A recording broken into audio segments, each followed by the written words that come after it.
Bem-vindos a mais uma história. Sou a vossa narradora, e é um prazer estar aqui a fazer-vos companhia. Divorciada do meu ex-marido há 7 anos, fui ao aeroporto buscar um cliente, apenas para descobrir que a pessoa que chegava era ele. Na zona de chegadas do aeroporto, eu segurava uma placa onde se lia: Grupo Ápice, Sr. Carvalho.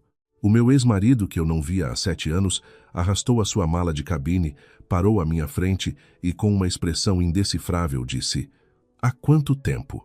Fiquei paralisada. A placa nas minhas mãos quase caiu ao chão. 3 horas depois, na sala de reuniões da empresa, ele sentou-se à minha frente como o representante do nosso maior cliente. Ele folheou o contrato até a última página e disse: "Dolara, Sofia, acho que está na hora de ajustarmos as contas daquela dívida de há 7 anos. Capítulo: um terminal de chegadas do aeroporto Humberto Delgado, em Lisboa. Eu estava de pé junto à saída de passageiros, a segurar uma placa branca. Nela, escrito a marcador preto, estavam as palavras: Grupo Ápice, Sr. Carvalho. Os cantos da placa de cartão já estavam um pouco machucados por causa da força com que eu a apertava. Não era por nervosismo, era porque já ali estava há 40 minutos. O voo tinha se atrasado. O meu assistente, João, enviou-me uma mensagem: "Dronta Sofia, o voo do Sr. Carvalho acabou de aterrar. Aguarde só mais um pouco", respondi com um entendido. Guardei o telemóvel no bolso do sobretudo e mudei de postura para continuar à espera. O mês de janeiro em Lisboa ainda era bastante frio. As portas automáticas das chegadas abriam e fechavam constantemente, deixando entrar o vento gelado do rio Tejo que me arrepiava as pernas. Na verdade, eu não deveria estar ali hoje. Sou a vice-diretora da empresa. Ir buscar clientes ao aeroporto é algo que qualquer membro do departamento de marketing poderia fazer. Mas o presidente do conselho de administração fez questão de frisar que o Grupo Ápice era o parceiro mais importante da nossa empresa este ano e pediu-me para ir pessoalmente como demonstração de respeito e importância. Eu perguntei-lhe quem era afinal este senhor. Carvalho. O presidente apenas sorriu e disse: "Quando o vires, vais perceber." Ele não disse mais nada e eu também não perguntei. Na nossa área de consultoria, lidar com clientes é o pão nosso de cada dia. Venha quem vier, recebemo-los com um sorriso, tratamo-los com toda a cortesia, e assim que o contrato estiver assinado, a missão está cumprida. Olhei para o relógio. 14h20. Os altifalantes anunciavam que os passageiros do voo proveniente do porto já estavam a desembarcar. Tentei espantar a letargia e ergui a placa um pouco mais alto, varrendo com o olhar a multidão que começava a sair. As pessoas saíam em vagas. Homens de negócios a falar ao telemóvel, casais jovens a segurar as mãos dos filhos, idosos a empurrar carrinhos de bagagem, assistentes de bordo fardadas. Olhei para cada um deles. Nenhum parecia ser o Sr. Carvalho. Estava mesmo a pensar se deveria fazer um telefonema para confirmar quando o meu olhar congelou. Um homem saiu pelas portas automáticas. Usava um sobretudo de cachemira cinza escuro por cima de uma camisola preta de gola alta. As calças tinham um vinco perfeito e os sapatos de pele brilhavam. Ele era alto e mantinha-se numa excelente forma física, parecendo muito mais jovem do que a sua verdadeira idade. Numa mão puxava uma pequena mala de viagem, na outra segurava o telemóvel.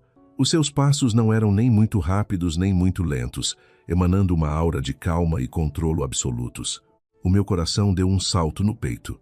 Não por ele ser o Sr. Carvalho, mas porque ele era o Gabriel Souza, o meu ex-marido. O homem de quem me divorciei há 7 anos. Ele, obviamente, também me viu. Os seus passos hesitaram por uma fração de segundo. O seu olhar deteve-se no meu rosto por breves instantes e depois desceu para a placa que eu segurava. Grupo Ápice, Sr. Carvalho. A sua expressão quase não mudou. Apenas o canto da boca se moveu ligeiramente. Não consegui perceber se queria sorrir ou dizer alguma coisa. Ele arrastou a mala até chegar perto de mim, parou, olhou-me de cima a baixo e disse: "Há quanto tempo?" A voz dele continuava igual, grave e serena, como águas profundas a deslizar sobre pedras. Abri a boca, mas a minha mente estava completamente em branco. A placa nas minhas mãos foi escorregando lentamente até um dos cantos bater no meu joelho com um som abafado. Gabriel. A minha voz saiu estrangulada. O que fazes aqui? Ele não respondeu à minha pergunta. Em vez disso, olhou para a placa nas minhas mãos e depois ergueu os olhos para mim. Sofia, vieste buscar-me. Buscar-te.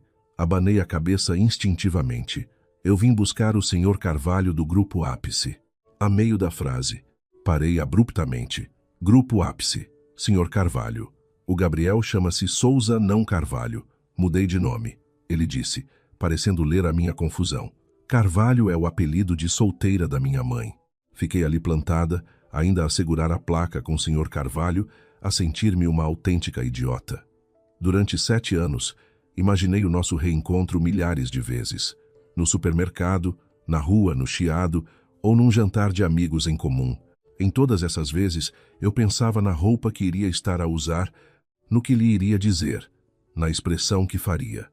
Pensei em imensas possibilidades, mas nunca, nem nos meus sonhos mais loucos, imaginei esta. Ele é o meu cliente, e eu estou aqui para ser o seu comitê de boas-vindas. Tu, respirei fundo, tentando fazer com que a minha voz soasse normal. Tu és o CEO do Grupo Ápice? O Grupo Ápice foi fundado por mim há 3 anos, disse ele. 3 anos. Ou seja, ele criou esta empresa 4 anos depois do nosso divórcio. E eu não fazia a menor ideia. O nosso departamento de marketing não sabia. O presidente não sabia. Todos nós estivemos a comunicar com um tal Sr. Carvalho. Ninguém sabia que esse homem era, na verdade, Gabriel Souza. Teria sido de propósito? Ou apenas uma coincidência? Senhor, corrigi-me de imediato. Sr. Carvalho, boa tarde. Eu sei quem és. Ele interrompeu-me. Drum Sofia, vice-diretora da consultoria Horizonte. Já analisei o teu perfil há muito tempo. A frase há muito tempo soou nos meus ouvidos como uma pedra atirada a um lago sereno, criando ondulações intermináveis. Ele já sabia que seria eu a vir buscá-lo. Ele já sabia que estávamos a negociar com a empresa dele. Ele podia até ter planeado tudo isto desde o início, com o único propósito de me encontrar. Apertei a placa com mais força. Os nós dos meus dedos ficaram brancos. Sr. Carvalho, o carro está lá fora. Por favor, acompanhe-me. Posicionei-me de lado e fiz um gesto para lhe dar passagem, com movimentos tão padronizados como os de uma hospedeira de bordo altamente treinada. No meu rosto, ostentava um sorriso perfeitamente adequado, nem muito frio, nem muito caloroso, nem muito distante, nem muito íntimo, apenas a medida exata. Gabriel olhou para mim. Havia algo naquele olhar que eu não tive tempo de decifrar. Vamos, disse ele. Ele foi à minha frente com a mala. A bainha do seu sobretudo balançava suavemente com os seus passos. Eu segui atrás dele, mantendo uma distância de 3 passos, como uma subordinada competente. Mas, na verdade, a minha cabeça estava num caos absoluto. 7 anos. 7 anos sem nos vermos. Ele tornou-se o CEO do Grupo Ápice. Mudou de apelido, mudou de identidade. Da cabeça aos pés, era um homem quase desconhecido para mim. A única coisa que não tinha mudado eram aqueles olhos. Calmos, profundos, como um poço sem fundo. Antigamente eu adorava os olhos dele. Achava que tinham estrelas lá dentro. Agora, ao olhar para eles, só conseguia sentir que escondiam segredos que eu desconhecia. Capítulo 2. 15 minutos de silêncio no carro. No parque de estacionamento, abri a porta de trás do carro para que ele entrasse. Ele olhou para mim, não se moveu e disse: "Vou à frente." Sem esperar pela minha resposta, abriu a porta do passageiro, baixou-se e entrou. Fiquei estupefacta por um segundo. Fechei a porta de trás, dei a volta e sentei-me ao volante. No instante em que a porta se fechou, o interior do carro mergulhou no silêncio. E não era um silêncio normal. Era um silêncio opressivo, sufocante. 7 anos de tempo, uma separação imensa e um número incalculável de perguntas nunca feitas estavam ali, comprimidas no pequeno espaço do habitáculo. Liguei o motor, saí do estacionamento e apanhei a segunda circular em direção ao centro. Conforme o carro ganhava velocidade, a paisagem urbana de Lisboa passava rapidamente pelas janelas. Eu mantinha os olhos cravados na estrada, as mãos cerradas no volante, tão apertadas que os nós dos dedos estavam brancos. Pelo canto do olho, via Gabriel recostado no banco, com o rosto voltado para a janela. As suas pestanas eram longas, vistas de perfil, pareciam 2 pequenos leques. No passado, eu adorava observá-lo deste ângulo, a pensar no quão bonito ele era. Agora, só me sentia extremamente desconfortável. Quando é que mudaste de nome? Quebrei o silêncio, a minha voz soando mais calma do que eu esperava. No ano do divórcio. Carvalho é o apelido da minha mãe, respondeu ele, sem desviar o olhar da janela. Não queria mais laços com a família do meu pai. Não perguntei mais nada. Eu sabia um pouco sobre o pai dele. Tinha tido negócios que correram mal e acumulou uma montanha de dívidas. Durante anos, os cobradores iam bater-lhes à porta todos os dias. A mãe não aguentou e fugiu. O pai, mais tarde, também fugiu, deixando-o sozinho para lidar com aquela desgraça. Quando nos casamos, ele disse-me que o maior desejo da sua vida era cortar todos os laços com aquela família. Na altura, pensei que fosse algo dito na raiva. Só agora percebia que ele falava a sério. Como tens estado? Ele perguntou de repente. A pergunta apanhou-me tão desprevenida que demorei um momento a perceber que ele estava a falar comigo. Tudo bem, ele assentiu com a cabeça sem insistir. E o silêncio instalou-se de novo. O carro seguiu pela estrada fora durante 15 minutos e ele não voltou a abrir a boca. Pensei que ele tivesse adormecido. Então, durante um semáforo vermelho, virei-me para olhar para ele. Não estava a dormir. Tinha os olhos abertos, fitando a estrada em frente, o olhar perdido a algures muito longe. Ele costumava fazer isto no passado. Sentava-se no banco do passageiro em silêncio, a olhar para a frente, sabe Deus a pensar em quê. Nesses momentos, eu costumava estender a mão para lhe tocar e perguntar o que se passava. Ele dizia, não é nada, e depois apertava a minha mão com força.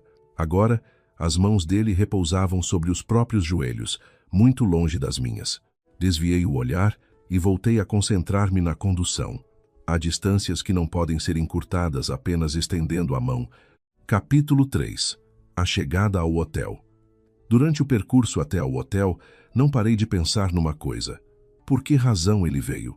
O Grupo Ápice era um potencial cliente. O departamento de marketing andou a trabalhar nesta parceria durante 3 meses, desde o alinhamento das necessidades iniciais, passando pela apresentação de propostas, até as negociações comerciais. Todo o processo foi liderado pelo Francisco, o diretor de marketing. Eu, na qualidade de vice-diretora, apenas participei numa reunião de alto nível e foi por videochamada. O representante da outra parte era um homem de meia idade, de óculos e fato, que falava com grande profissionalismo. Presumi que fosse um dos diretores do Grupo Ápice.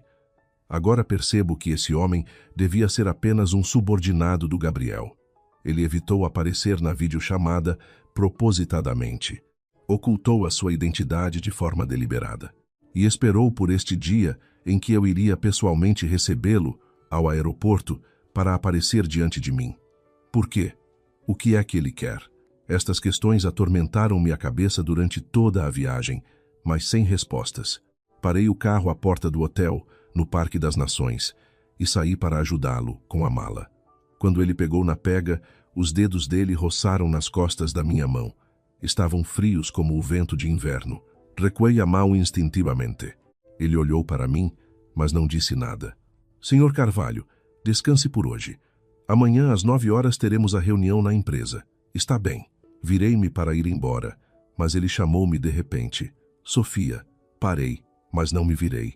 Obrigado por teres vindo buscar-me. Assenti com a cabeça, entrei no carro, fechei a porta, liguei o motor e afastei-me do hotel. Pelo espelho retrovisor, vi-o de pé à entrada do hotel, segurando a mala e a observar o meu carro afastar-se. A silhueta dele foi ficando cada vez mais pequena até desaparecer na esquina. Soltei um longo suspiro, encostei o carro berma e debrucei-me sobre o volante. O meu coração batia tão depressa que parecia querer saltar-me pela boca. Não era paixão, era pânico. 7 anos de uma vida tranquila tinham sido virados do avesso com a simples aparição dele. Eu pensava que o tinha esquecido completamente, mas no instante em que o vi, percebi que, por vezes, achamos que esquecemos alguém quando, na verdade, o escondemos no recanto mais profundo da nossa memória. Se não tocarmos, não dói. Mas se tocarmos, é letal. O telemóvel vibrou. Era uma mensagem do João. Dora Sofia conseguiu ir buscar o Sr. Carvalho. Respondi com um seco. Sim. Precisa que prepare alguma coisa em especial para a reunião de amanhã? Não é preciso. Eu trato disso. Pousei o telemóvel, recostei-me no banco e fechei os olhos. A minha mente só via o rosto do Gabriel. O Gabriel de há 7 anos e o de agora. Os dois rostos sobrepunham-se. Algumas coisas tinham mudado, outras não. O seu maxilar estava mais afiado, as maçãs do rosto mais salientes. Havia pequenas rugas nos cantos dos olhos e um ar de quem já viveu muito marcado na sua expressão. Mas os olhos eram os mesmos. Ao olhar para as pessoas, continuavam tão serenos e profundos, impedindo-nos de adivinhar o que lhe ia na alma. Respirei fundo e arranquei o carro. Amanhã há uma reunião. Havia muito que fazer. Fosse qual fosse o objetivo da vinda dele, eu iria enfrentar o que desse e viesse. Capítulo 4. O divórcio há 7 anos. Nessa noite, não dormi bem. Fiquei a revirar-me na cama. A minha cabeça só pensava nas coisas de há 7 anos. Memórias que eu julgava esquecidas voltaram como uma maré, batendo em mim onda após onda. Há 7 anos, eu e o Gabriel estávamos casados há 3. Conhecemo-nos numa conferência em Lisboa. Ele trabalhava num fundo de investimento, eu na consultoria de empresas. Ambos fomos oradores. Ele falou de manhã, eu de tarde. Depois da apresentação dele, não se foi embora. Sentou-se na plateia e ouviu a minha. Quando o evento terminou, aproximou-se e entregou-me um cartão de visita. Gabriel Souza, Capital Visão, Sofia, Consultoria Horizonte. Ele sorriu e disse: a sua apresentação foi muito boa, muito melhor do que a daquele homem que falou de manhã. Eu sorri também.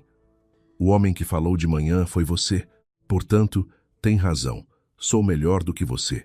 E assim nos conhecemos. Assim começamos a namorar. E assim nos casamos. Tudo aconteceu com uma naturalidade tão rápida que parecia um sonho. Depois do casamento, comecei a perceber que o Gabriel não era tão simples como eu pensava. A sua família era extremamente complicada. O pai tinha perdido muito dinheiro num negócio e fugido para o estrangeiro, afogado em dívidas. A mãe, incapaz de lidar com a pressão, divorciou-se e também foi embora. Ele ficou sozinho em Portugal, a pagar a universidade com bolsas de estudo e trabalhos part-time. Depois de se formar, entrou no mundo do investimento, trabalhando até a exaustão para pagar as dívidas. Quando nos casamos, ele ainda não tinha acabado de pagar tudo. Eu não me importava. Achava que ele era uma boa pessoa, tratava-me bem e o dinheiro poderíamos ganhar aos poucos. O que me magoava, porém, era o facto de ele nunca partilhar a pressão comigo. Nunca me dizia quanto devia. Nunca me contava quando os cobradores batiam à porta. Nunca mencionava quando a mãe lhe ligava a pedir dinheiro. Ele guardava tudo para si, suportava tudo sozinho. E quando já não aguentava mais, ia para a varanda fumar. Um cigarro atrás do outro. Eu perguntava-lhe o que se passava e ele dizia: nada. Eu dizia: podes contar-me o que quer que seja. E ele respondia: a sério, não é nada. Se ele não dizia, eu ia descobrir por mim mesma. Descobri o valor da dívida, descobri que os credores tinham ido fazer escândalo à empresa dele, descobri que a mãe lhe pedia dinheiro todos os meses. Quando soube disso, não fiquei zangada por ele me ter escondido a verdade. Fui levantar as minhas poupanças para o ajudar. Ele recusou categoricamente. Disse que o dinheiro era meu e não deveria ser usado para pagar os erros da família dele. Eu disse que, já que estávamos casados, a dívida dele era a minha dívida. Ele respondeu que era exatamente por estarmos casados que ele não podia arrastar-me com ele para aquele abismo. Discutimos imensas vezes sobre isto. Eu queria ajudá-lo, mas ele não permitia. Ele achava que um homem devia carregar tudo aos ombros. Eu achava que um casal devia partilhar o peso. Nestas discussões, nunca houve vencedores, apenas feridas de ambos os lados. Com o tempo, ele tornou-se mais silencioso. Paramos de discutir, mas também paramos de conversar. Saía cedo, voltava tarde, chegava e ia dormir. No dia seguinte, a mesma rotina. Víamos no mesmo espaço, mas parecíamos dois estranhos. Pensei que ele tinha deixado de me amar. Pensei que estava farto daquele casamento. Pedi o divórcio. Ele não tentou demover-me. No dia de assinar os papéis, sentou-se à minha frente com uma expressão perfeitamente tranquila. Assinou o seu nome, pousou a caneta, olhou para mim e disse: Sofia, desculpa. Eu respondi: não precisas de pedir desculpa. Quando não dá mais, separa-se. É normal. Ele assentiu, levantou-se e foi-se embora. Fiquei ali sentada, a olhar para a assinatura dele nos papéis do divórcio. Traços firmes, letra impecável. Eu sabia que ele tinha uma letra bonita desde que nos conhecemos, mas nunca, jamais, pensei que a caligrafia que eu tanto admirava acabaria no nosso acordo de divórcio. Capítulo 5. Preparação para a reunião. Na manhã seguinte, cheguei ao escritório às 7 da manhã, 1 hora mais cedo do que o habitual, não por dedicação ao trabalho, mas porque não consegui dormir. Passei a noite quase em claro. Bastava fechar os olhos e a cara do Gabriel aparecia.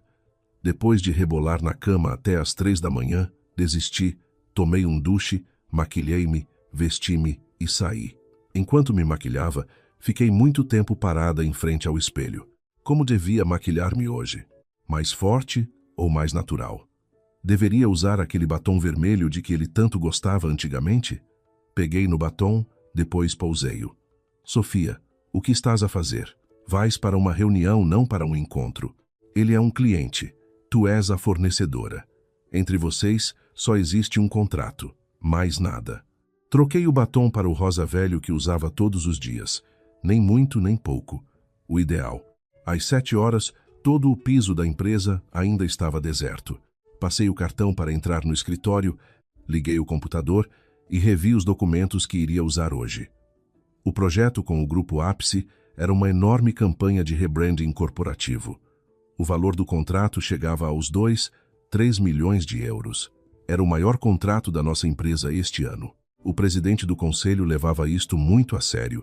Já me tinha perguntado sobre ele 3 vezes, dizendo que este projeto não podia escapar de forma alguma. Revi mentalmente os pontos-chave da negociação: o valor mínimo, o âmbito dos serviços, os prazos de entrega e as condições de pagamento. Eu sabia tudo de trás para a frente. Quer fosse o Sr. Carvalho ou o Gabriel Souza, eu estava ali a representar a minha empresa. As minhas emoções pessoais não podiam interferir com os interesses do negócio. A partir das 8h30, o pessoal do departamento de marketing começou a chegar. O diretor Francisco viu-me e ficou surpreso. Dorara Sofia, como chegou tão cedo hoje? Não consegui dormir. Vim mais cedo para preparar as coisas. Ontem conseguiu ir buscar o Sr. Carvalho ao aeroporto? Correu tudo bem? Ele é uma pessoa acessível? Hesitei por um segundo. Sim, é tranquilo. Não contei ao Francisco que o Sr. Carvalho ao aeroporto. Carvalho era o Gabriel. Não porque quisesse esconder, mas porque não sabia como o dizer. O que iria o Francisco pensar? E os outros colegas? Iriam achar que eu tinha conseguido este projeto através dos contactos do meu ex-marido? Iriam pensar que eu estava a usar os recursos do meu ex para subir na carreira? Decidi manter o silêncio por agora. Mais tarde logo se veria. Capítulo 6. O confronto na sala de reuniões. Às 8h50, levei o Francisco e o João até o lobby, no rés do chão, para receber o Gabriel. Ele apareceu pontualmente na recepção, com um fato azul escuro, camisa branca e uma gravata também azul escura. O seu visual era impecável, como se tivesse saído da capa de uma revista de negócios. Reparei na cor da gravata. Azul escuro. Antigamente, eu costumava dizer-lhe que ele ficava muito bem de azul escuro, que lhe dava um ar maduro e elegante. Ele ter-se-ia lembrado disso, ou seria apenas coincidência? Bom dia, senhor. Carvalho. Estendi-lhe a mão. Ele olhou para mim e apertou a minha mão. Bom dia, doutora Sofia. A mão dele estava quente, já não estava gelada como ontem. A palma seca, os dedos longos.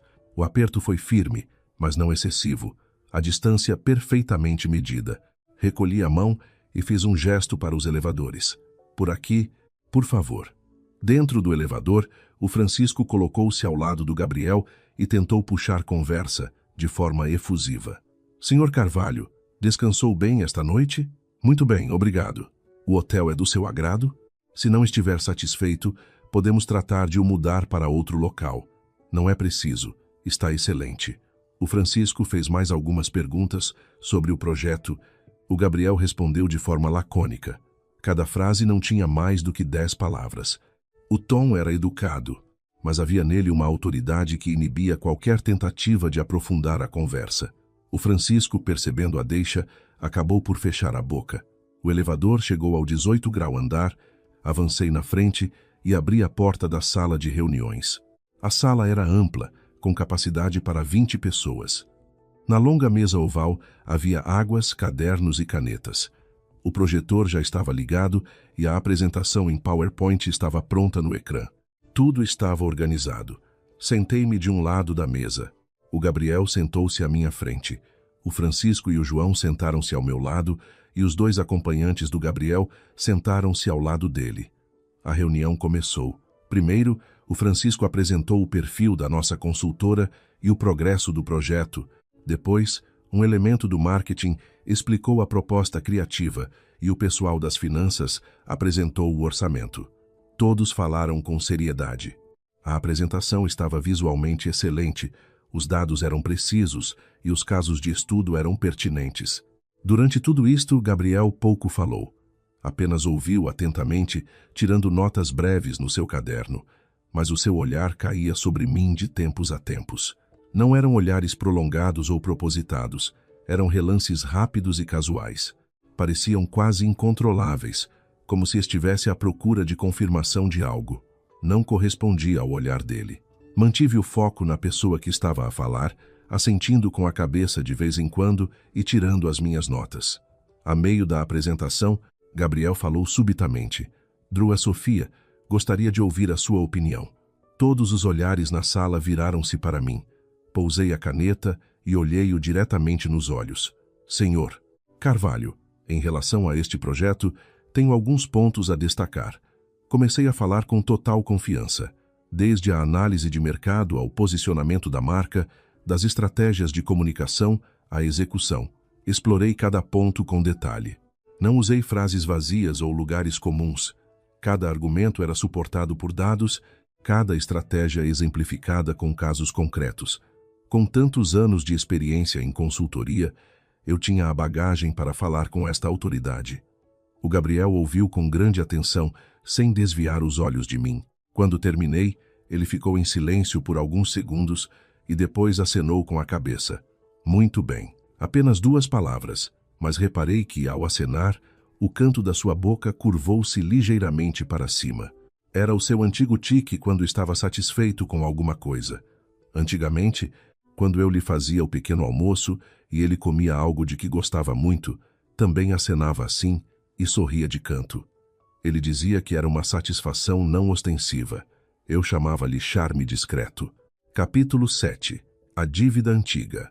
A reunião avançou para o último ponto, a confirmação das cláusulas do contrato. O Francisco folheou até a última página e empurrou o documento para o Gabriel. Senhor Carvalho, por favor, reveja as condições de pagamento.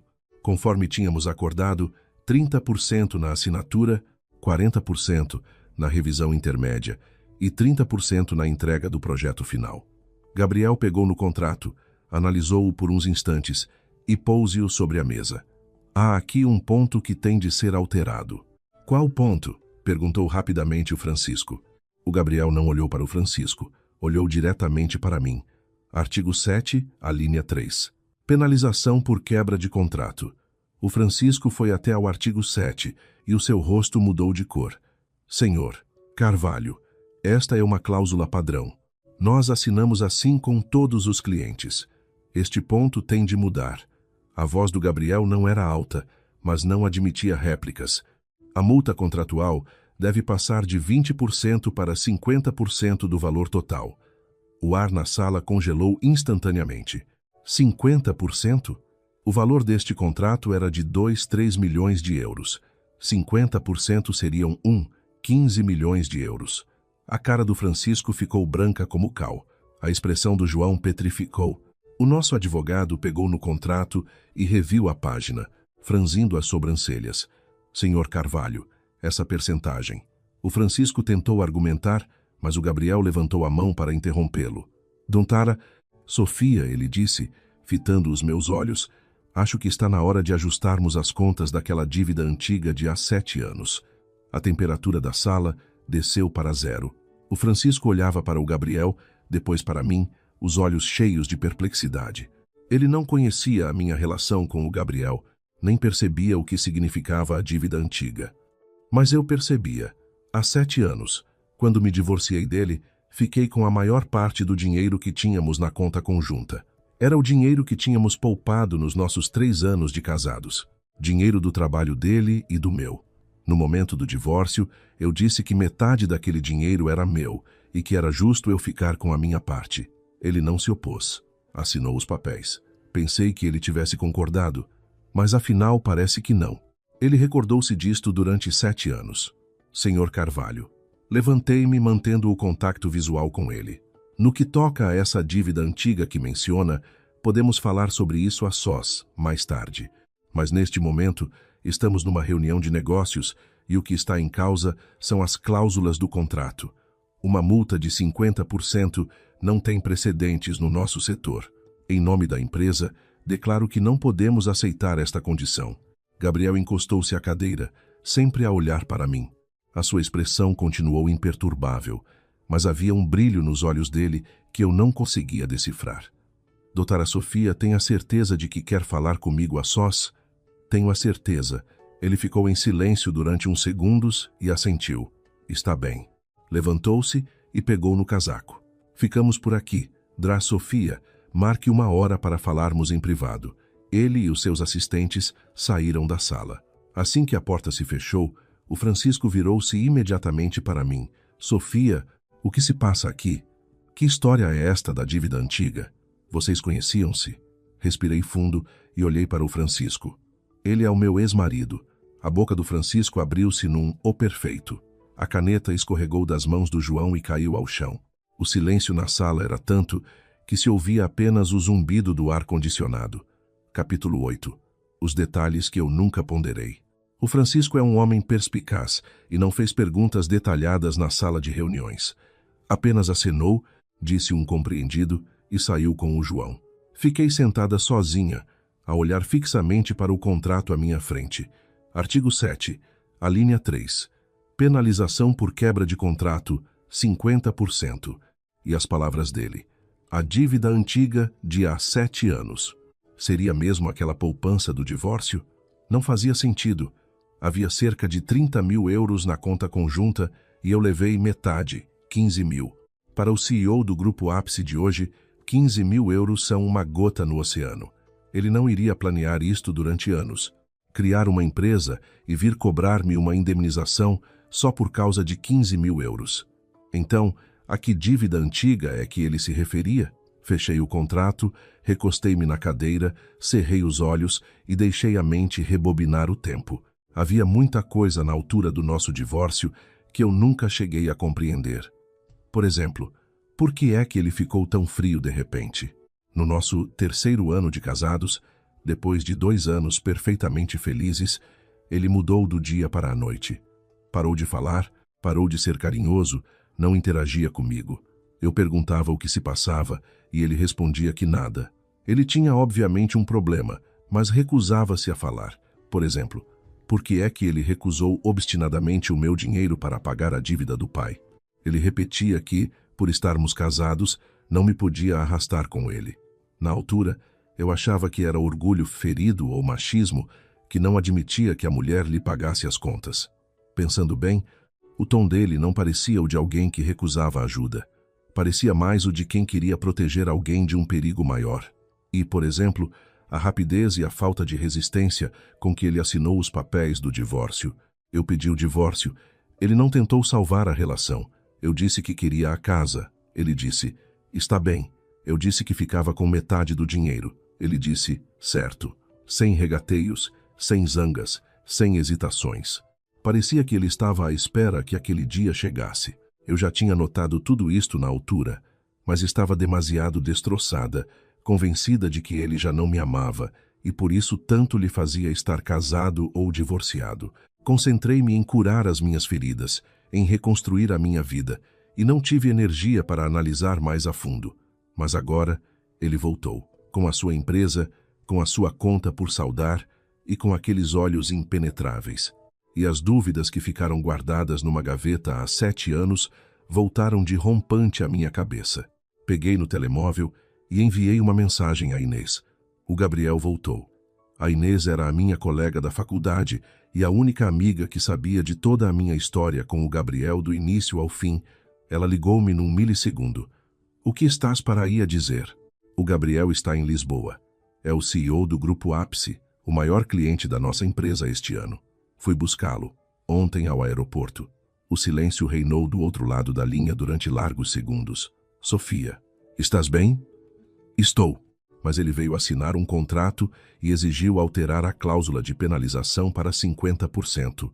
Disse que tínhamos de ajustar as contas de uma dívida de há 7 anos. Que dívida? Há alguma dívida entre vocês? Não sei. Não me parece que seja sobre o dinheiro do divórcio. Fiz uma pausa e perguntei. Inês, na altura do divórcio, notaste alguma coisa estranha no comportamento do Gabriel? A Inês pareceu puxar pela cabeça. Alguma coisa estranha. Olha, houve uma vez, uns 2 meses antes de vocês se separarem. Fomos jantar fora. Foste à casa de banho e o teu telemóvel tocou.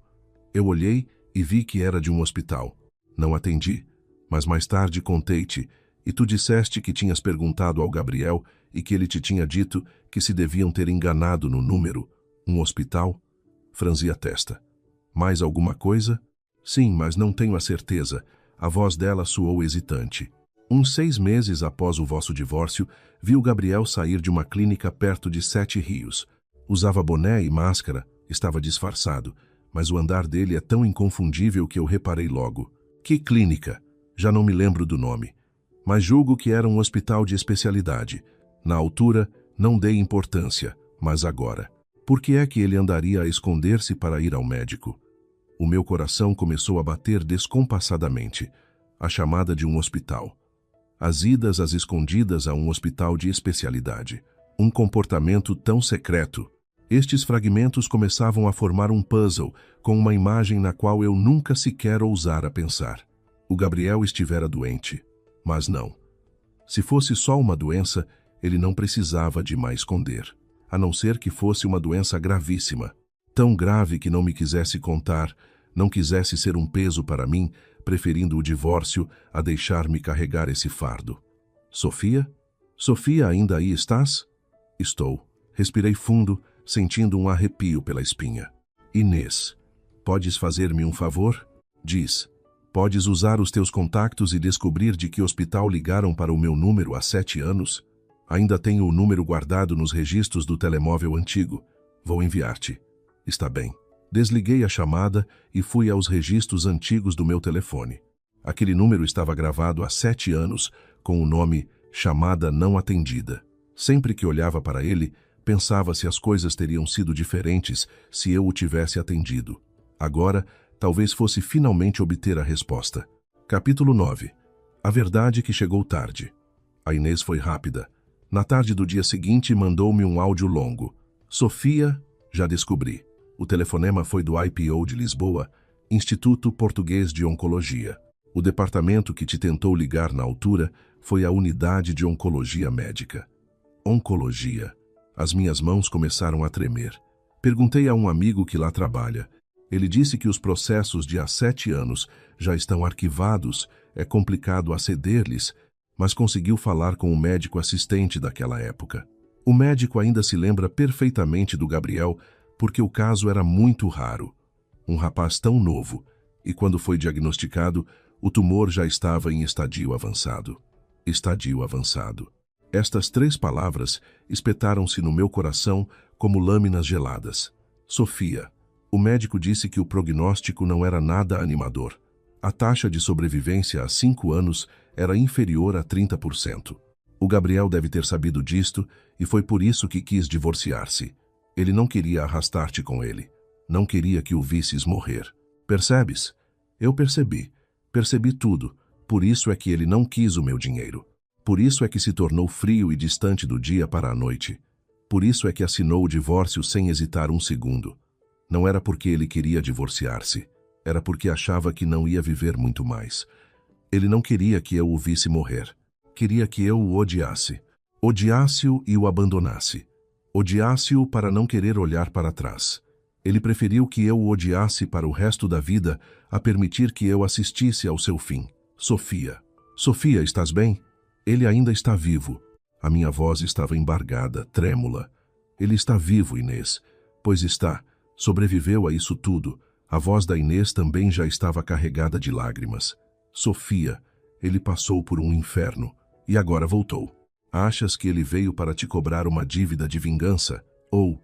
A Inês não terminou a frase, mas eu sabia o que ela ia dizer. Veio ele para acertar contas comigo ou veio para tentarmos recomeçar? Capítulo 10. O acerto de contas. Convidei o Gabriel para jantar na noite seguinte. Ele disse: o local escolhes tu. Marquei mesa num restaurante a que costumávamos ir muito, uma tasquinha típica em Alfama. A porta era estreita, mas no interior escondia-se um pátio acolhedor com paredes forradas a azulejos azuis e brancos. O dono, o Senhor Manuel, um homem nos seus 40 e poucos anos, tinha sido pintor antes de decidir abrir este espaço. A comida era fantástica e o ambiente sereno. Cheguei 10 minutos mais cedo. O senhor Manuel reconheceu-me imediatamente. Dona Sofia, há quanto tempo? Disse ele, a sorrir e a limpar as mãos a um pano. A sua mesa do costume? Sim, muito obrigada, Sr. Manuel. E o Sr. Gabriel? Já não o vejo há imenso tempo. Hesitei. Ele deve chegar a qualquer momento. O senhor... Manuel acenou com a cabeça e não fez mais perguntas. Levou-me até a mesa junto à janela, o nosso canto favorito. Dali víamos o pátio, as luzes da calçada portuguesa e as sombras das ruas de Alfama. Sentei-me e pedi um copo de vinho tinto enquanto esperava. Às 19h em ponto, Gabriel entrou. Usava um blusão escuro de couro sobre uma t-shirt branca. Parecia muito mais descontraído do que na reunião empresarial do dia anterior. Quando entrou, o senhor Manuel cumprimentou-o. Ele assentiu e os seus olhos procuraram-me pela sala. Caminhou até a minha mesa e sentou-se à minha frente. Escolheste este sítio. Há muito que não vinha cá, disse ele. Eu também. O empregado trouxe o menu. Agarrei nele, abri e fechei logo a seguir. Ainda te lembras do que eu gosto de comer? Perguntei. Gabriel olhou para mim. Manteve-se em silêncio durante uns segundos e respondeu. Bacalhau à Brás, caldo verde, polvo a lagareiro e pão torrado com manteiga. Cada palavra dita na perfeição. Os meus olhos encheram-se subitamente de lágrimas. 7 anos, e ele ainda se lembrava. E tu, lembras-te do que eu gosto? Perguntou-me ele. Bife à portuguesa, arroz de pato e um pudim caseiro. Ele esboçou um sorriso vago, um sorriso triste, mas eu captei-o. Lembras-te? Lembro-me de muitas coisas, Gabriel. Olhei-o diretamente nos olhos. Mas há uma coisa de que eu não me lembro, porque tu nunca me disseste. O sorriso dele congelou. IPO de Lisboa. Unidade de Oncologia. Há 7 anos. Falei pausadamente, destacando cada palavra. Por que é que não me contaste? Gabriel pousou o copo de água, encostou-se à cadeira e olhou lá para fora. Os candeeiros de rua de Alfama estavam acesos, e a luz alaranjada banhava o seu perfil, suavizando-lhe os traços. Se eu tivesse contado, o que mudava? A voz dele soava como um sopro leve. Fazias-me companhia durante a quimioterapia? Querias ver o meu cabelo a cair? Querias ver-me a vomitar até as entranhas e ficar reduzido a pele e osso? Querias ficar sozinha a viver dessas memórias doentias depois de eu estar morto? A doença era minha. Enfrentá-la, sozinho, foi a minha escolha. Sofia. Não percebes? Não percebo o quê? Não percebes que ver a pessoa que amamos a sofrer dói 1000 vezes mais do que sofrermos nós próprios? Ele virou o rosto para mim. Eu não queria que me visses naquele estado. Na minha mente, tu tens de estar sempre feliz. Não podia ser manchada por todo aquele horror e podridão. Manchada?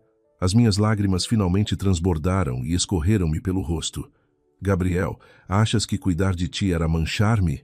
Não é manchar-te, é não querer que... Não querias que eu ficasse contigo. Não querias que enfrentássemos as coisas juntos. Quem te deu o direito de tomar essa decisão por mim? Quem te deu o direito de suportar tudo sozinho e empurrar-me para longe? Tu achas que estavas a fazer o melhor por mim? Mas alguma vez me perguntaste o que eu queria? Ele fechou-se em silêncio. O que eu queria era estar contigo, falei entre soluços, sem me importar se a tasca inteira me ouvia. Não interessava se estavas doente ou saudável, pobre ou rico, Gabriel Souza ou Sr. Carvalho. Eu só queria estar ao teu lado. Por que é que não me perguntaste? A tasca estava quase em absoluto silêncio. Uma ou outra pessoa espreitou para a nossa mesa, mas ninguém ousou falar. Gabriel olhava fixamente para o copo em cima da mesa. Os ombros dele começaram a tremer de leve. Sofia. A sua voz saiu rouca e entrecortada. Não é que eu não quisesse perguntar. Eu não tive coragem. Por quê? Porque eu tinha pavor que tu dissesses que sim. Ele ergueu os olhos para mim e estavam vermelhos. Tinha pavor de ouvir da tua boca, eu aceito ficar contigo, porque aí eu ia usar isso como desculpa para te prender a mim. Ia deixar que ficasses para me veres apodrecer até morrer.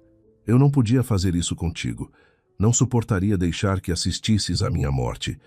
Mas tu sobreviveste. Sim, sobrevivi. Ele respirou profundamente. Mas o preço de sobreviver foi ter-te perdido. Capítulo 11. Os 7 anos. Naquela noite falamos muito. Gabriel contou-me que depois do divórcio fez as cirurgias para remover o tumor e passou por mais de meio ano de tratamentos agressivos de quimioterapia e radioterapia. Nos piores momentos, ele chegou a pesar pouco mais de 50 quilos. Ficou totalmente careca. O estômago rejeitava qualquer tipo de comida e não tinha força sequer para se levantar da cama. Tudo isto sozinho. Sem família, sem amigos e sem mim. Por que é que não pediste ajuda aos teus amigos? Perguntei. Não queria que ninguém me visse naquele estado, disse ele. Tu conheces-me. O meu orgulho não permite. Isso não é orgulho. Isso é não confiares nos outros. Ele deu um sorriso triste. Talvez. Quando terminou os tratamentos, o seu corpo começou a recuperar a pouco e pouco. Contudo, não queria voltar à banca de investimento. Era demasiado estressante e não faria bem à sua saúde. Pegou nas poupanças que lhe sobraram e abriu uma pequena empresa de consultoria e marketing, o Grupo Ápice, juntamente com 2 amigos, inicialmente a operar apenas a partir do Porto.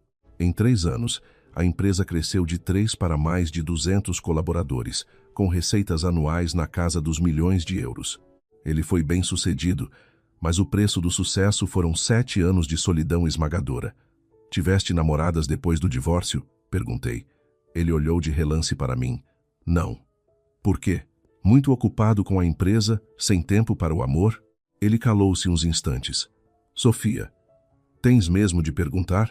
Quero saber. Porque ninguém se comparava a ti.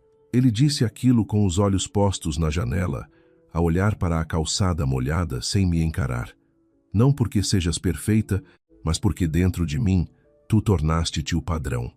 Comparar qualquer outra mulher contigo seria injusto para com ela e uma verdadeira tortura para mim. Baixei os olhos e não consegui impedir as lágrimas de caírem outra vez. E tu, Sofia, tiveste alguém? Ele perguntou. Acenei afirmativamente. Tive. A expressão dele não mudou minimamente, mas os dedos que seguravam o copo apertaram-se até os nós ficarem brancos. 2, respondi. Com o primeiro, durei 6 meses. Achava-me demasiado independente. Dizia que não era afetuosa, não era grudenta como a sua ex-namorada. Com o segundo, foram 3 meses. Descobri que andava a mandar mensagens a outras raparigas em sites de encontros nas minhas costas. Terminei com ele na hora. E depois? Depois, fiquei solteira. Passei a dedicar-me 100% ao trabalho, sem tempo nem vontade de pensar nisso. A sério? A sério. Encarei-o com frontalidade. Mas não foi por tua causa. Foi simplesmente porque não conhecia a pessoa certa. Ele riu-se ligeiramente. Dantes, as tuas palavras não eram tão afiadas e duras. Dantes, eu era ingênua e de coração mole. Acreditava em tudo o que me diziam. Agora é diferente. E o que fazes agora? Agora só acredito em mim própria. Ele continuou a olhar-me e vi, naqueles olhos profundos, um misto de mágoa e de orgulho. Mudaste, Sofia. Todos mudamos, Gabriel, respondi, limpando as faces. Mas algo que disseste há pouco provou-me que tu não mudaste nada. O quê? Quando disseste que ninguém se comparava a mim. Há 7 anos, quando me pediste em casamento, disseste exatamente essas mesmas palavras. Sofia, tu és a melhor pessoa que já conheci e ninguém se compara a ti. Ele ficou paralisado. Ainda te lembras disso? Claro que me lembro. Lembro-me de todas as palavras importantes que me disseste.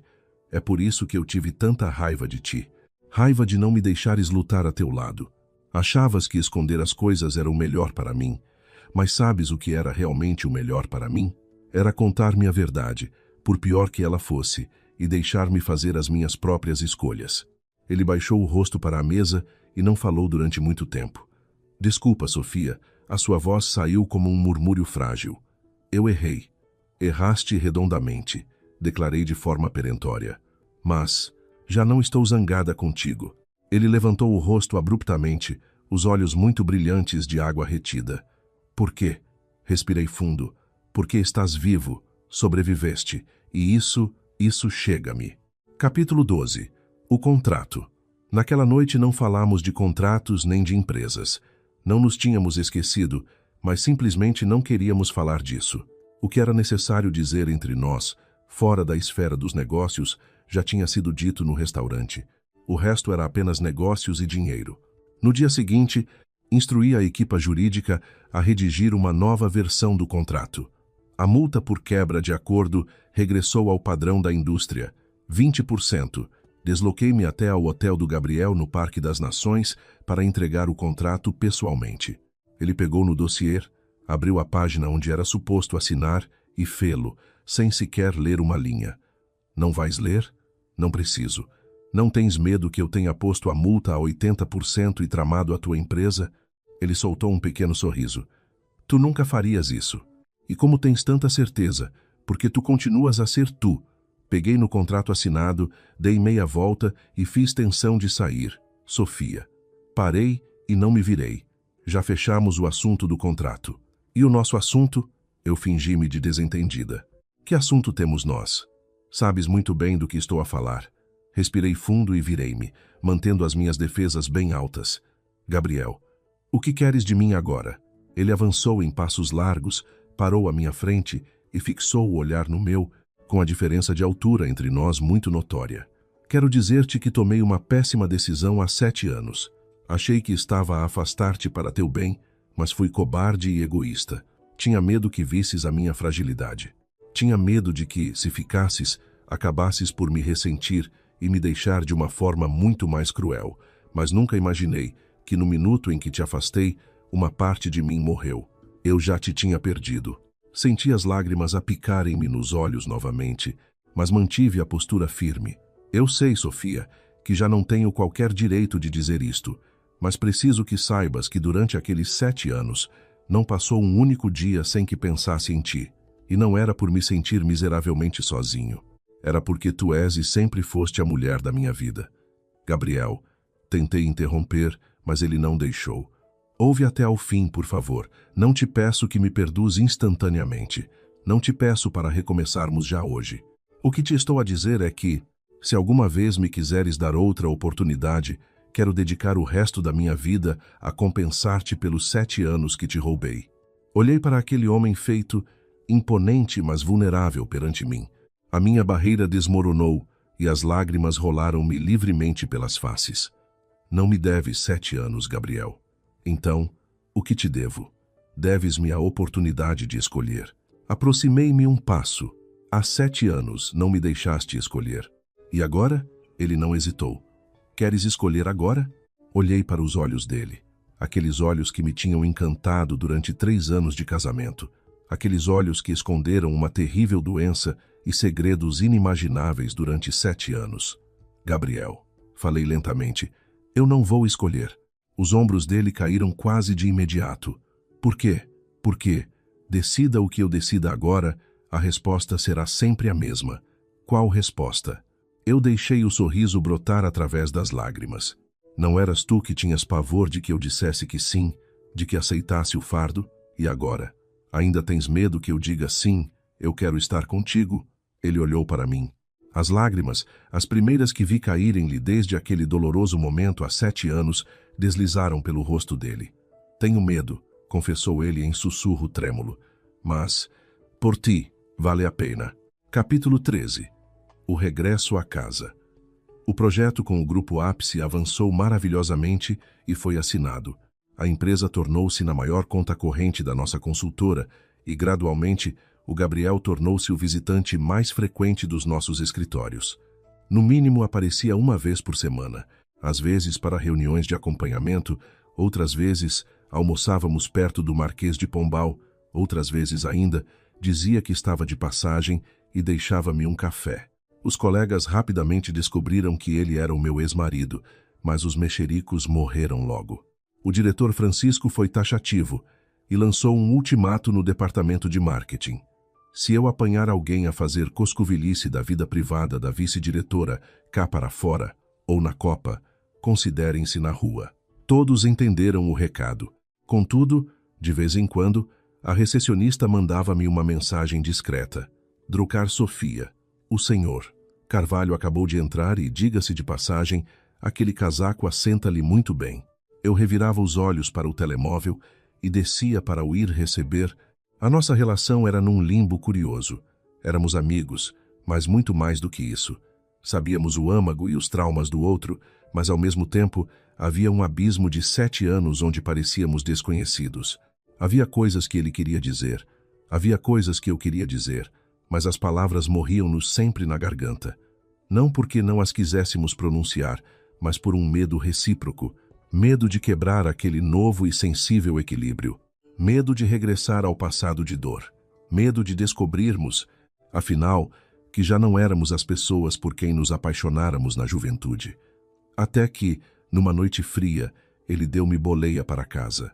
Ficou junto à porta do prédio a olhar para cima, para as janelas apagadas do meu apartamento. Ainda vives neste apartamento? Perguntou. Sim.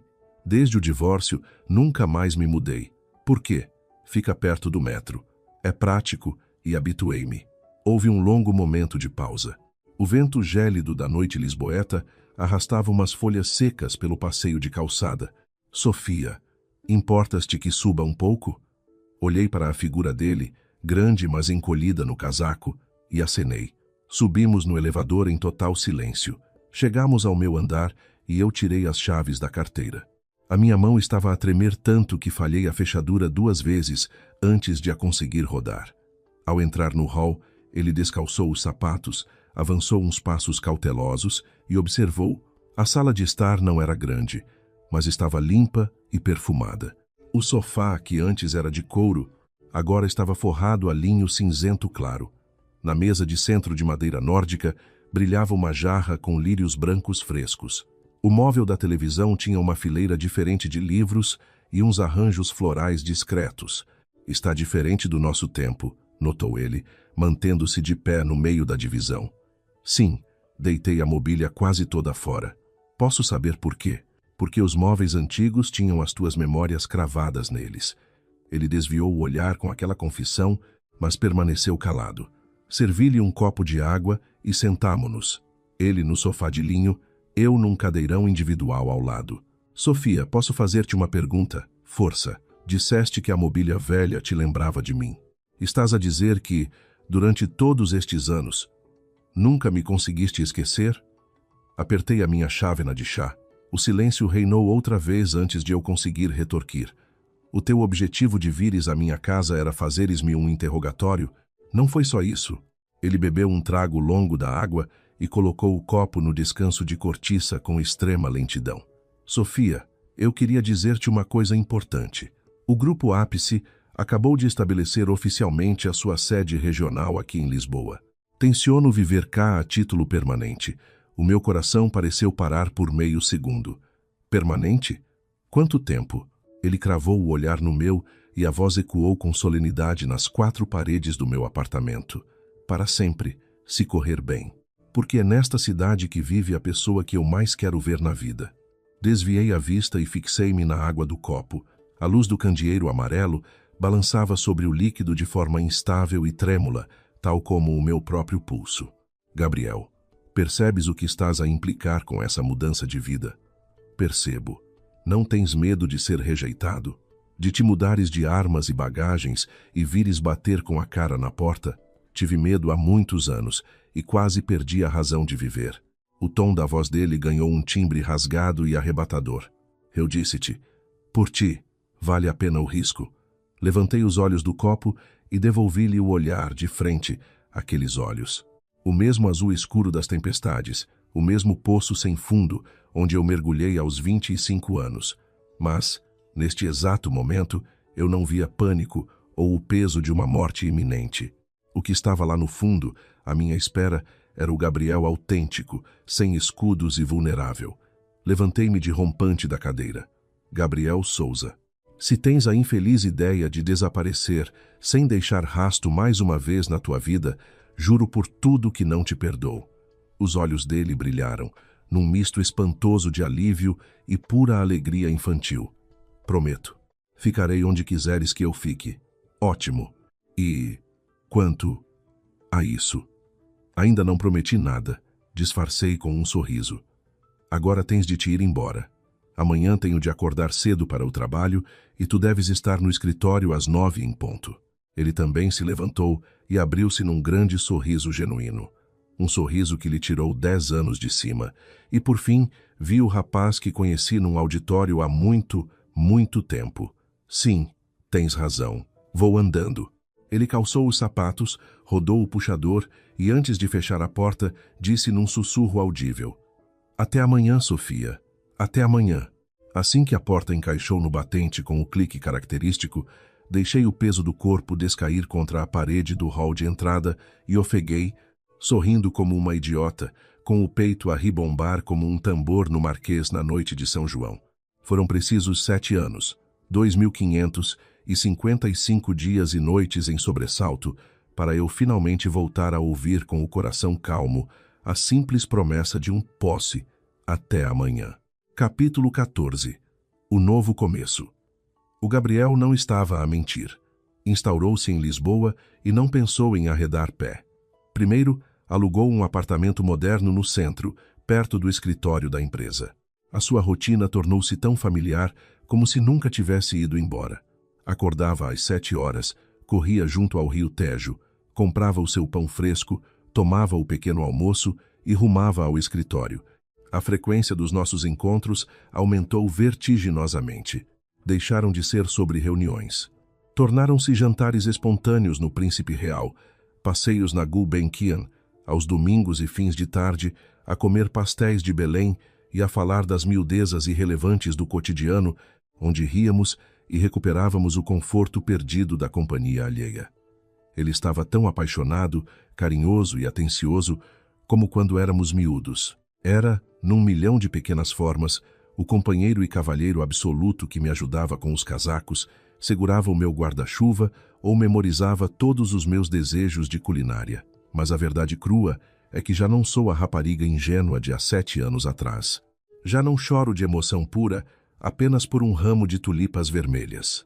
A amabilidade de um homem que me puxa a cadeira ao jantar deixou de ser algo poético e passou a ser o básico de uma pessoa decente. Já não juro amor eterno ao fim de um par de meses, porque ele não se esqueceu do meu aniversário. O meu amor pedia provas reais. E a única forma de amor que realmente prova o caráter de alguém com a idade é o teste do tempo. 3 meses voaram com a brisa do verão. Ao entardecer de uma sexta-feira de julho, o Gabriel surpreendeu-me e levou-me de carro até um bairro elegante da capital, perto do Restelo.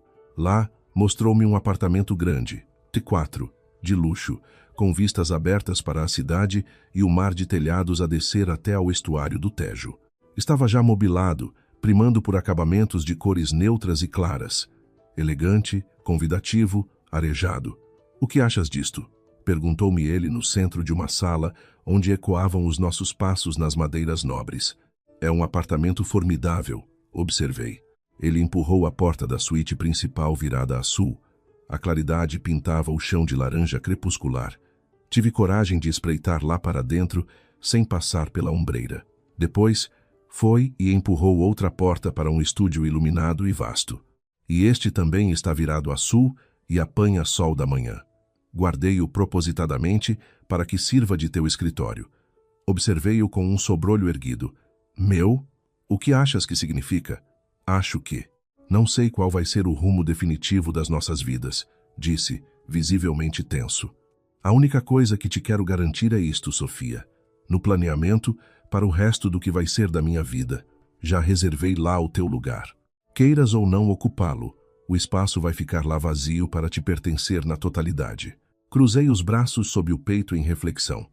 Achas que estou a ser egoísta e atrevido mais uma vez? Perguntou, exibindo o seu antigo sorriso que transparecia arrependimento, mas obstinação. Provavelmente sentes que, de novo, tomei eu as rédeas da tua vontade, não foi? Não me afeta assim tanto, assegurei-lhe de modo seco, enquanto varria o ar do apartamento luminoso. Só tenho de tentar destrinçar uma conta mental pendente aqui. Gabriel. O quê? Quanto aos 7 longos anos que me deves em juros de solidão. Tens algum plano para os pagar? Ele olhou para mim, atônito e paralisado perante o rumo da questão, até que os olhos azuis se acenderam com astúcia. Ah, isso. Já elaborei um método rigoroso, retorquiu ele a recuperar do espanto, avançando no meu encalce com a voz afetuosa e sussurrada. Tenciono usar o método das prestações a longo prazo. Sabes, abater a dívida compensando um dia ao mês, uma semana ao ano.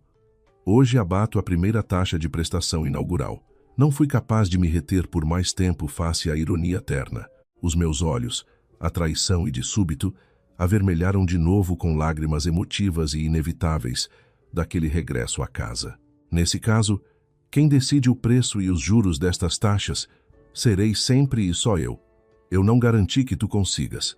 Ele aproximou-se devagarinho, tirou os meus braços cruzados da defesa no meu peito, puxou as minhas mãos quentes contra o seu casaco sobre o coração rápido que pulsava vivo e apertou-as como se fossem salva-vidas no turbilhão de tempestades. Estou em tuas mãos, Sofia, e dou graças. Agradeço com a minha alma o facto de me teres deixado cruzar a porta do teu tribunal. Tu não prestaste bem atenção a nada, Gabriel. Esta amnistia, eu fi-la por mim e nunca por ti, afirmei ao olhar nos recônditos imensos daqueles mesmos olhos, que amara com devoção juvenil e que agora amava com uma intensidade muito mais sóbria. Era e foi sempre apenas eu a ceder a mim mesma. Dei-me só outra oportunidade para experimentar, voltar a ter total confiança noutra pessoa, para acreditar. Quando aquela declaração ressoou e assentou, ele abriu o escudo de invulnerabilidade madura e quebrou finalmente ao choro emocionado diante da frágil admissão de que, no fundo, perdoar era, para a nossa coragem e resistência orgulhosa, uma ferida dolorosa e salvadora. Também me prostrei em pranto e desatei a derramar um dilúvio das velhas ansiedades com ele, a amparar as minhas lágrimas, até ambos ficarmos exaustos no salão despido de mobiliário daquele recomeço, a rir perante as nossas infantilidades. Adultas. Capítulo 15. O desenlace. Eu e o Gabriel Souza retomamos a nossa relação, agora de vez. E fomos só namorados e não fomos recasados. Só a simples noção romântica e madura da experiência e da estabilidade da convivência serena nos dias comuns. O facto de sermos oficialmente maridos novamente nas finanças era um pormenor irrelevante no contexto das vitórias das nossas lutas íntimas e vitais, tal qual a sua ressurreição no Hospital de Santa Maria, ao ver o ceifeiro tão perto da beira das lençóis limpos, nas noites da sua recuperação, à beira da angústia solitária. Agora, viver a normalidade pacífica importava 10 vezes mais do que os festejos no civil. Até que certa manhã lhe disse, apenas como curiosidade inocente, após ele despejar e arranjar a louça limpa nos armários da nova cozinha do Restelo, já pensaste ao menos num pretexto decente de me pedires a mim, afinal de contas, de joelhos em matrimônio desta vez? Ele fixou o olhar no esfregão e abriu um sorriso deslumbrante e galhofeiro de volta para a minha pessoa reclinada na cadeira da sala do pequeno almoço do novo apartamento. Isso quer indiciar que eu estou sob pressões tuas para formalizar a nossa nova relação no cartório de notariado. Jamais. Nem sequer em sonhos. Estava só com mera curiosidade ociosa. Gabriel limpou as mãos e escorou as ancas robustas na porta. Considerou a ideia a olhar para a luz dos estores com a mente de empresário astuto. Estava apenas em suspenso. em modo de angariar o montante preciso do prêmio de capital exigível à formalização, um financiamento imobiliário, a 100% de aquisição de bens no momento em que eu conseguisse ajuntar o pecúlio financeiro suficiente de liquidez à compra, em inteiro, para uma próxima habitação digna para os dois. Cruzei de imediato os braços numa recriminação satírica daquelas táticas despesistas irracionais perante o seu império já conquistado. Já tens, aliás, uma luxuosa que chega muito bem para um exército ali em casa. Sim, e no conservatório, o registro de habitação, o nome da entidade matriz registrada, está inteira e inequivocamente preenchida sob a exclusiva tutela e o nome legatário de Sofia. Emudeci e arregalei os olhos. Fiquei completamente presa no ar pela grandiosa atitude irrecusável dele, que sempre andara ali clandestinamente a rondar, tal fantasma amigável que não quer deixar as margens perdidas para além do Tejo.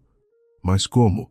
Ele caminhou devagar para a cadeira, apoiando ambas as mãos laterais da cadeira, encostadas aos meus cotovelos nas laterais, curvando o rosto na minha visão imediata, sem defesas de máscaras, e revelou os olhos intensos, cheios da convicção férrea, das certezas insubstituíveis, e arraigadas com os votos mais densos da humanidade.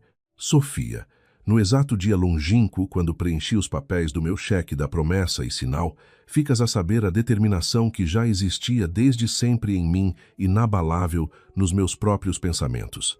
No final dos dias vindouros, fôssemos reconciliados a regressar a tentar o recomeço nas lutas das batalhas matrimoniais perenes. Ou continuasses em irredutível negativa, a nunca quereres dar de caras, ou fala com as minhas vergonhas passadas, pela desgraça daquela falha crassa perante os desastres da nossa primeira separação, aquela casa ser-te-ia incondicional e absolutamente deixada como legado intransmissível da restituição daquele perdão atrasado da tua indemnização. Aquele porto é unicamente, legitimamente, um mero e humilde pagamento atrasadíssimo que a minha consciência ainda te devia para amenizar tudo o que tu ficaste privada sem aviso. O que mais eu poderia conseguir ripostar perante aquele ato tão tolo, desinteressado, devoto, romântico? Engoli em seco os choros perenes. Gabriel Souza, o teu cérebro às vezes é o de um verdadeiro estúpido de calibre monumental. Aceito a carapuça. Sempre disse. Eu assumo total demência irracional desde do longínquo início das nossas querelas conjugais. A risota carinhosa soou da garganta e no fundo azul sereno despontava de lá de vez o remanso maduro das tempestades desfeitas no Tejo de ontem. Tão mentecapto e ignorante nas noções humanas, durante a soma infindável de 2000 e tal noites, precisando da purga dolorosa e angustiante inteira, no decurso infeliz das quimioterapias tortuosas, pela margem fria da vida, nas marquesas cirúrgicas. Só agora descobri e extraí a verdadeira premissa. Sabes qual, amor da minha vida? Não sei. Diz-me tu as ilações desse estúpido mestre do teu eu renovado. Quando amamos cegamente outra pessoa, precisamos de partilhar todas as coisas com franqueza. Com esse alguém em particular. Mesmo que o mundo seja cravado de calamidades, de dores terríveis e mortes implacáveis e medonhas. Pelo simples e absoluto pretexto vital, amor amado, de que ao lhe passares a responsabilidade dessa comunicação, esse indivíduo na sombra consiga lutar do teu lado nas madrugadas medonhas, do que o fazeres andar isolado no negrume incerto, onde não saberá orientar o caminho da paz, sem uma esperança do dia para voltar. Omitires no peito sem revelar à pessoa interessada lá sofrer mais por exclusão ao frio impiedoso. Enlacei num instante imediato e urgente de força abraçada, ambos os braços vigorosamente, num nó górdio firme, contornando as frentes dos ombros de cachemira, quentes da segurança do meu homem até encostar, luz contra a base cálida e, tranquila de proteção contra os batimentos rítmicos normais e, ressuscitados sobre o tronco vivo sob mim na pulsação, e disse devagar: prometes que irás relatar qualquer que seja o assunto obscuro vindouro nas contingências de percalços, aconteça ali o descalabro dos terremotos funestos sem volta, dos azares indizíveis de todos os céus, e as mazelas a quem tem os pés vivos na saúde terrestre. Fica aqui e sempre assente nos autos vitais, sem contestação do juiz da ordem da razão civil. Ele prometeu devoto à revelia sem escusas na confissão irrecusável e plena. Estás a pegar o maldito vício do costume em habituar-te à rotina afirmativa dos fáceis, sim a tudo, gozei perante a subserviência. Assevero.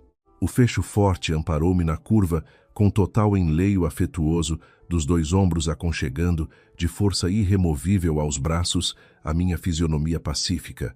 Ali, nos remansos recomeços, na esperança da felicidade do dia de amanhã. Hoje, meramente exerci o processo das tentativas continuadas diárias, de testagem sobre o procedimento operativo ideal para eu assumir o título honroso e exemplar de perfeito e bem comportado, namorado exímio, leal à ordem da virtude do lar. Soltei-me num ataque desregrado e radiante, daquelas gargalhadas francas nas tardes que não precisam disfarçar melancolias no coração. A luz de sol formosa de uma Lisboa soalheira adentrava pelos largos caixilhos vidrados, vertendo um oceano imaculado brilhante sobre o polimento refulgente, claro, alourado da madeira impecável, espalhando o esplendor dourado sobre o tapete. Das novas salas limpas. Encostei-me nos seus ombros fortes virados ali às brisas oceânicas, assistindo sem pavor do amanhã às ondas calmas do banho de verão. E percebi que todo aquele preço do destino e tempo e choro na contabilidade universal foi inteiramente saudado e meritório. Todas as lágrimas tortuosas transpiradas. Os calvários cruéis da longínqua solidão, sem abrigo da chuva e sem sentido.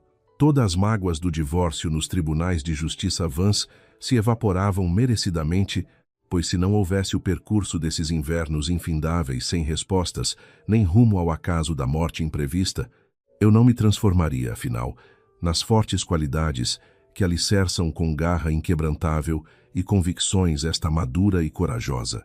Sofia, mulher presente do tempo e horas do hoje e vice-versa. Se a dor não operasse a conversão, nós não encontraríamos nova vocação renascida em apaixonados novamente daquelas virtudes da mesma pessoa da outra banda na juventude, já redimidos nas águas da aceitação, perante e junto do altar amargo da experiência humana e carnal, perdoada e viva, sem o amor de regresso. Eu desconheceria na total plenitude realística deste sentimento que alguns e poucos amores da alma gêmea do universo humano valem perfeitamente o compasso de um período penoso de esperar e chorar por 7 anos de distância.